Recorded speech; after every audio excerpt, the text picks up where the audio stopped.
শুনতেছি সবাই পাতার মধ্যে নাকি ডিম ভাজি করে করে মামাকে খুশি করে দিচ্ছে, খুশি করে দিয়ে ভাইরাল হয়ে যাচ্ছে। তো ভাই আমি কি দোষ করলাম? আমি কেন পিছিয়ে থাকবো? তো যেইভাবে সেই কাজ, এই যে আগুন জ্বালায় আগুনের মধ্যে কড়াই দিতে গিয়ে আমার খবর হয়ে গেছে। আগুনটা বাতাসের মধ্যে খালি উড়ে এসে এসে আমাকে বলতেছে আজা আজা ছুলে ছুলে। তো তারপর আমি নিয়ে নিলাম একটা পাতার সাথে আবার পাতা শেপের একটা পিরিচও নিয়েছি। এই যে আমি এখানে নিয়েছি আলু পাতা চুরি করে জামাইয়ের বাগান থেকে। তো যাই হোক, আলু পাতা দিয়ে তারপর হচ্ছে আগুনের মধ্যে দিয়ে দেখলাম পাতাটা ছেদ ছেদ করতেছে, এর মধ্যে আগুন আবার বলতেছে আজা ছুলে মুজে ছুলে। তো তারপর হচ্ছে এই তো আমার কোয়েল পাখির ডিমটা দিলাম। মাশাল্লাহ, ডিমটা দেওয়ার পরে এত বরকত হয়েছে ডিমে, আমার কড়াই পুরো ভরে গেছে। যাই হোক, কড়াইটা কিন্তু আমি নিজে বানিয়েছি। তারপর বললাম বুড়ো নিজেদের নজর কাটালাম, কাটিয়ে ডিমের খোসাটা ফেলে দিলাম যাতে করে কেউ আমার ডিমে তোমরা নজর দিতে না পারো, বুঝছো। কিছুক্ষণ পর দেখলাম ওয়াও, এটা তো নন স্টিকি কড়াই হয়ে গেছে। এত পরিমাণে ইমপ্রেস হয়ে গেছে, আমি ভাবতেছি আমার জন্য এরকম একটা কড়াই বানাবো।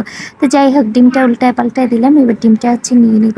আমার সেই বিখ্যাত পেরিজের মধ্যে ডিমটা নিয়ে নিলাম। তারপর তোমাদের বইরা আঙ্গুল দেখালাম।